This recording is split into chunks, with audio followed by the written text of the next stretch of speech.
ఇక్కడ నేను already neck design can paper మీద డ్రా చేసి పెట్టుకున్నాను. ఇప్పుడు మెయిన్ ఫ్యాబ్రిక్‌ని వేసేసి దానిపైన లైనింగ్‌ని పెట్టేసాను. లైనింగ్ మెయిన్ ఫ్యాబ్రిక్ వచ్చేసి రైట్ సైడ్ పై వైపు ఉండాలి. రాంగ్ సైడ్ లోపలే ఉండాలి. ఇప్పుడు లైనింగ్ తీసుకొని దానిపైన పెట్టేసి పిన్స్ పెడుతున్నాను. క్లాత్ అటు ఇటు కదలకుండా. ఇలా పిన్స్ పెట్టుకుంటే క్లాత్ కదలకుండా ఉంటుందండి. మనకి స్టిచ్ చేసేటప్పుడు ఈజీగా అవుతుంది. ఇప్పుడు సేమ్ మార్కింగ్ చేసుకున్నాం కదా! ఆ మార్కింగ్ మీదే ఎగ్జాక్ట్‌గా కుట్టుకుంటూ రావాలి. కొత్తగా ట్రై చేసే వాళ్ళకైతే కొంచెం కష్టంగా ఉంటుందండి. కానీ ట్రై చేస్తూ ఉంటే అదే చాలా ఈజీ అయిపోతుంది. ఒకసారి కుదరలేదని చెప్పేసి వదిలేయొద్దు. ట్రై చేస్తూ ఉండండి. చాలా ఈజీగా పర్ఫెక్ట్‌గా కుట్టేయగలుగుతారు.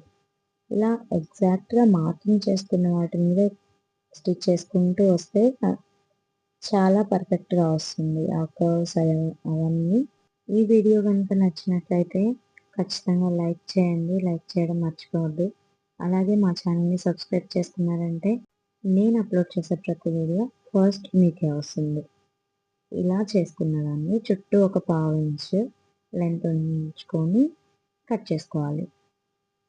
పావు ఇంచు చాలండి. ఎక్కువ ఉంచుకుంటే కర్వ్స్ నీట్‌గా రావు. ఇలా టక్స్ పెట్టుకొని జాయింట్ దగ్గర రివర్స్ చేసుకోవాలి. చూసారా ఎంత పర్ఫెక్ట్‌గా వచ్చిందో? పైన రివర్స్ చేసుకున్నాక మళ్ళీ ఒక కుట్టు వేసుకున్నామంటే చాలా స్ట్రాంగ్‌గా ఉంటుంది. కుట్టు ఊడిపోకుండా చాలా నీట్‌గా ఉంటుంది. ఐరన్ కూడా చేసుకుంటారండి. నేను ఒక కుట్టు వేస్తున్నాను స్ట్రాంగ్‌గా ఉంటదని చెప్పేసి. ఇలా కుట్టుకుంటే అంతే చాలా ఈజీగా అయిపోతుంది. If you like the video, please like and subscribe. Thank you. Thanks for watching.